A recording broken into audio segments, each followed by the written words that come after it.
नमस्कार मंडळी. आमच्या घराच्या पाठीमागे एक 4 मोठी अशी जांभळाची झाडं आहेत. त्याच्या ज्या मोठ्या-मोठ्या फांद्या आहेत, त्या पूर्ण टेरेसपर्यंत पसरलेल्या होत्या. टेरेसच्या आत आलेल्या आहेत. मग जेव्हा मध्यंतरी बिबट्याचा वावर सगळ्या गावांमध्ये वाढलेला दिसत होता, त्यामुळे त्या भीतीपोटी झाडांच्या त्या फांद्या कट करायचं आम्ही ठरवलं होतं. कारण रानातली वस्ती, घरात लहान मुली, त्यामुळे जरा भीती बसली होती. मग त्या सगळ्या फांद्या कट करून टाकल्या होत्या. परत इराण-इस्रायल युद्ध सुरू झालं आणि गॅसचा प्रॉब्लेम सगळीकडे व्हायला लागला होता.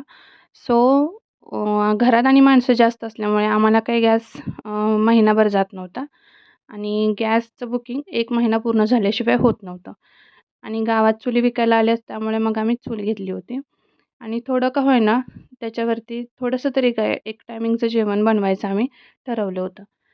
जेव्हापासून चुलीवर जेवण बनवत होतो, घरातल्या सगळ्यांना जरा 2 घास जास्तीच जात होते आणि मुली तर काय गरम जेवण झाल्यानंतर लगेच अंगणात चुलीसमोरच जेवायला बसत होत्या आणि एवढ्या कडक उन्हाळ्यात, एवढ्या गरमीचं चुलीसमोर जेवण बनवल्यानंतर सगळे आनंदानं पोट भरून जेवत असतील, तर बनवणाऱ्या माणसाला सुद्धा समाधानच वाटतं ना. चला भेटूयात पुढच्या ब्लॉगमध्ये. थँक